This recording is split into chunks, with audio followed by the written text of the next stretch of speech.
Hey guys, magandang buhay sa ating lahat. So kanina may nag-chat sa atin, mayroon daw magpapagawa ng piso wifi dun sa kabilang barangay. Hindi natin alam kung ano yung detalye, basta sabi hindi daw gumagana. Hindi ko rin alam guys kung anong software. Hindi tayo ang nag-build nun guys, bali siguro nalaman nila na gumagawa tayo rito kaya nagtanong-tanong. So mamaya guys, update ko kayo, pupunta natin para malaman natin kung anong problema. So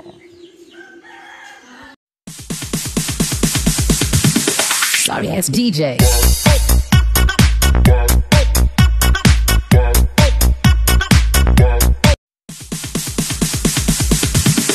Sorry ass DJ.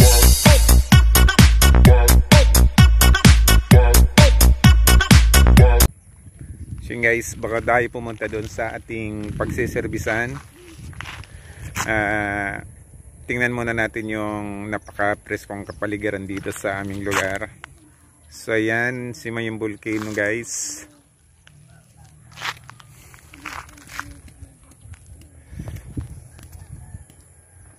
Hoy!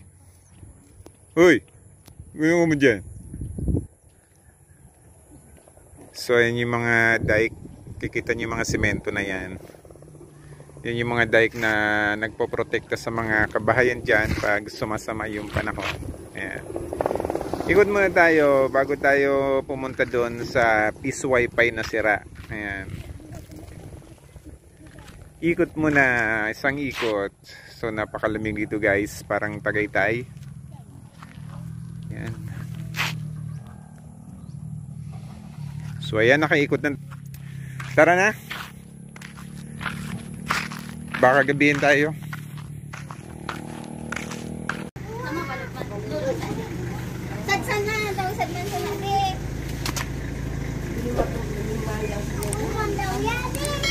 Piso wifi.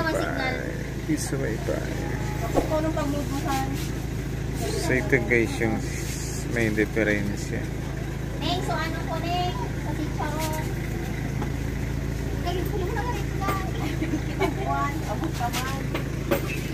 Sabihin yung wawing.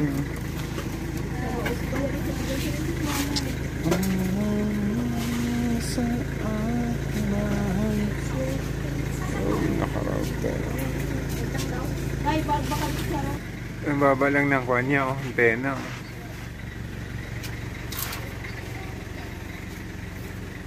Lumang may mo. Anak ma. Baka mo sinilas. Baka mo sinilas. Ma. Ano kayong sira niya? Baka mo sinilas. Amo. Hindi. Testingin muna natin. So yan ang problema niya. Hindi ma-detect yung kanyang SSID. So bali ang gumagana lang yung kanyang modem. So may problema siya sa SSID. Hindi pa natin alam kung anong problema ng load niya. No. Ito yung pinakang ginawang access point. Yung modem niya gumo nakasalpak. So yan, balikan na lang natin. Sige, salamat. Makatapos na magpahalood, mag-outside. So daanan muna natin guys itong dineploy natin nung nakarang araw. Ayan, hindi pa rin medyo biniligan ng ano. Baka mabasa. Okay naman yung kanyang connection. So try natin mag speed test kung okay naman. So yung pinuntahan natin doon, hindi pa sure kung ipapagawa. Medyo malaki-laki yung problema noon. Bali, may makeover natin yon. So, try natin mag speed test dito.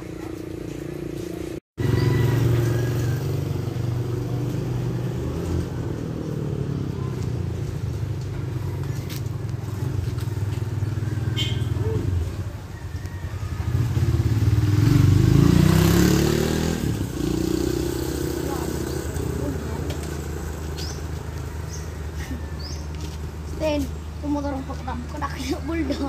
51 yung pink. So, mababa siya. Meron mga nakakonect. So, abot siya ng 7. Bulldog sawang. Sa laos ko ba yun? 6.51 ang kanyang download.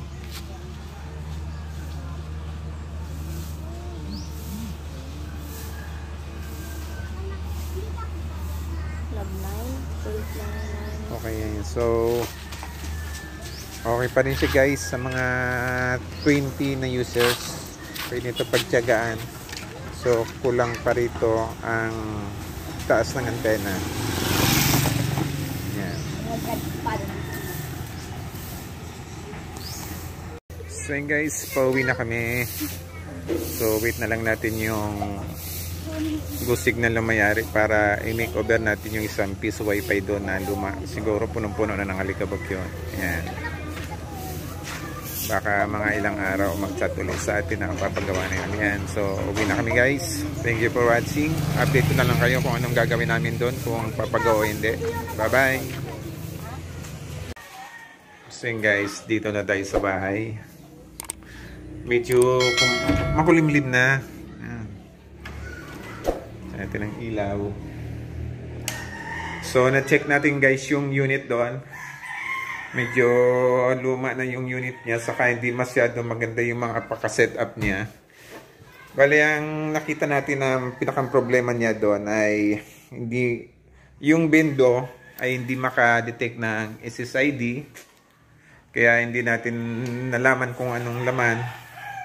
Hindi naman natin binuksan yung box kasi yun nga, napaka-dumi. Tapos yung kanyang antena ay napakababa. Kaya nag-try nga tayo mag-speed test. So talaga nag-i-error. So ang unang problema doon ay yung SSID. Hindi siya ma-detect. Pangalawa yung kanyang antena bababa. Tapos ang pinakang problemang malaki doon, nakausap natin yung may-ari. Sabi niya, nabili daw niya yon doon sa sealer. Tapos ang lumalabas guys, yung sealer pa rin yung may control. Dahil bawat galaw daw ay may bayad. Hindi ko lang alam kung ano talagang eksaktong usapan nila. Pati yung load niya medyo malaki.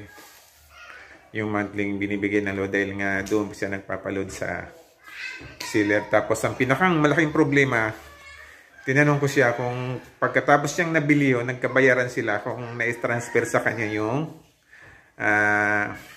product key, yung license key pala ng bendo. So walang alam yung may-ari, ibig sabihin hindi na-transfer sa kanya yung